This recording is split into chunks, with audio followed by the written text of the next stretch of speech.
सीधी सीधी भाषा में हम ज़्यादा लंबी चौड़ी बात ना करें, भूमिका ना बनाएं, एक लाइन में समझा दें, आप लोग समझ भी जाएंगे कि वो अभी जो आईएएस संतोष वर्मा का प्रकरण हुआ ना जी, ये दूसरे संतोष वर्मा है, ये उनके साड़ू भाई हैं।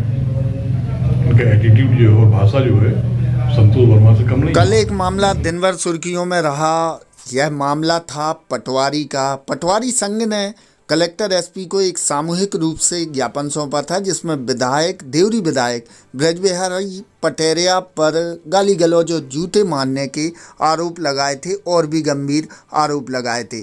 लेकिन अब इसके बाद देवरी विधायक ब्रजबिहारी पटेरिया ने मीडिया से बात करते हुए बताया है कि जो पटवारी है दुर्गेश चलार, उसको तो मैं नहीं जानता, लेकिन उसकी जो मानसिकता है वह आईएएस संतोष वर्मा जैसी उसकी मानसिकता है। सुनिए क्या कहा देवरी विधायक ब्रजबिहारी पटेरिया ने। की घटना का उल्लेख किया जा रहा है। उस दिन मैं भोपाल में था, उसके बाद सागर आया, एक कार्यक्रम में शामिल हुआ और मैं रास्ते में था, तभी से मुझे शिकायतें मिलना शुरू हो गई शाम के लगभग 7 बजे के आसपास से कि मैं जनजातीय समाज के महानायकों के संबंध में संस्कृति विभाग का एक कार्यक्रम चल रहा था फूलबाग और जामर में। वहाँ जो संस्कृति विभाग के कलाकार, उनमें महिलाएं भी थी, अन्य लोग भी थे, उनके साथ कुछ छेड़खानी और एक लड़के के साथ जुआ झंडी मारपीट की शिकायतें मेरे पास आई। जब भी कार्यक्रम शुरू हुआ उसके पहले मैंने प्रशासन को भी, पुलिस थाने को भी, सबको अलर्ट कर दिया था कि वो फूलबाग जरा बदनाम टाइप की जगह है, शाम के टाइम वहाँ पार्टी लोग जो है वो दमबाजी करेंगे और सांस्कृतिक कार्यक्रम है, मंची कार्यक्रम है, तो कहीं कोई ऐसी विवाद की स्थिति ना बने, व्यवस्था करें, आप चाक चौबंद व्यवस्था रहे, तो ये कार्यक्रम ठीक से संपन्न हो।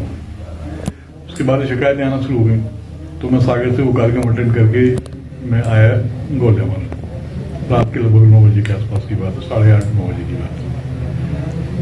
तो मैंने पहले पुलिस थाने के सामने गाड़ी रोकी, वहाँ कोई दिखा नहीं हमको, पूछा तो पता लगा कोई नहीं, एक कांस्टेबल था।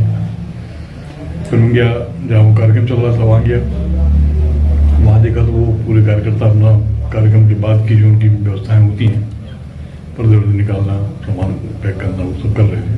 पूछा हमने मारपीट किस साथ हुई है, तो वो लड़का आ गया, एक आदिवासी समाज का लड़का था और मेरे ख्याल से वो केसरी का ही रहने वाला है लड़का।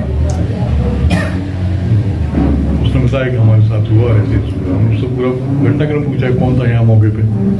उसने बताया कोई नहीं था, पूरे कार्यक्रम के दौरान एक पुलिस वाला कोई आया, आसपास घूमता रहा और ये पटवारी जी की ड्यूटी लगी थी, हमने सुना है। मैं कौन पटवारी? बोले कोई आठिया जी हैं। हमने कहा यहाँ कहीं हैं क्या? तो किसी ने बताया पीछे से भीड़ वाला लग गई थी वहाँ, कहाँ यहीं है, पुलिस थाने में बैठे। हमने कहा बुलाओ, वो आए। तो पहले भी ये पटवारी श्रीमान, नाम भी नहीं मालूम हमको क्या नाम उनका, आठिया, एक दो बार इनने बदतमीजी की तो मैं हमसे डांट खा चुकी थी।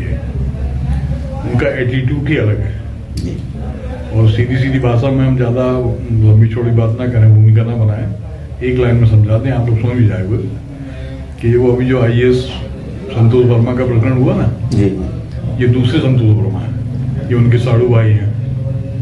उनका एटीट्यूड जो है और भाषा जो है संतोष वर्मा से कम नहीं है। तो उसी भाषा और उनके भाव, उनकी बॉडी लैंग्वेज के कारण मैंने एक आध बार उनको डांटा भी। वो आए, उसी अंदाज में उन्होंने हमसे फिर बातचीत शुरू करी, तो मैंने डांट फटकार के उनको वहाँ से भगा दिया, तो भाग यहाँ से, यदि कोई व्यवस्था नहीं कर सकते तुम्हारी यहाँ आवश्यकता नहीं है। इतनी सी बात है, इस संबंध में उनकी स्पष्टीकरण देना नहीं है। अब उनको जो ज्ञापन देना है देते रहें, उनका अपना अधिकार है। बाद में जब ये कल के ज्ञापन व्यापन की जानकारी आई सोशल मीडिया के थ्रू, मोबाइल वगैरह में देखा हमने, ज्ञापन भी दिया गया। कुछ कांग्रेस के पूर्व विधायक, पूर्व जनपद अध्यक्ष, उनका भी हस्तक्षेप हो गया। अब ये संयोग कहें या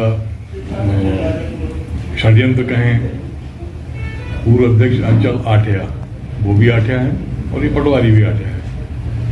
मैंने जब बाद में खोजबीन की तो पता लगा इनके रिश्तेदार भी हैं। सबको मालूम है कि वो अंचल आठिया कांग्रेस के लिए काम करती हैं। उसको तूल का संभाल बना दिया गया और वो ज्ञापनबाजी कल वहाँ जिला कार्यालय में, कलेक्टर महोदय कार्यालय में हुई। तो उसके बाद से लगातार मैं देख रहा हूँ इतने फ़ोन आ रहे हैं हमारे पास, लोगों में भी इतना मतलब खुशी का माहौल है कि किसी ने दिन पटवारियों के खिलाफ आवाज़ उठाई। और वही कारण था कि ये पटवारी पूरे लामबंद होकर के सागर पहुंचे। एक सवाल मेरा ये भी है कि वहाँ स्थानीय देवरी के कितने पटवारी थे? केवल अपनी राजनीतिक रोटियां सेकने के लिए कोई भी संघ या कोई भी कर्मचारी यूनियन बना ले और अपना एक लाइमलाइट में बने रहने के लिए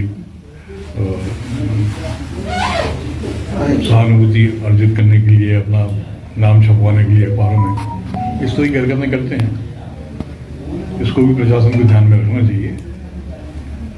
और दूसरी गौर करने वाली बात यह है कि इसके बाद से लगातार अब ये हमारे बगल में बैठे हमारे गोरजमा की रहने वाले शिव सिंह जी हरवार वार्ड नंबर 20 में रहते हैं, 10 में।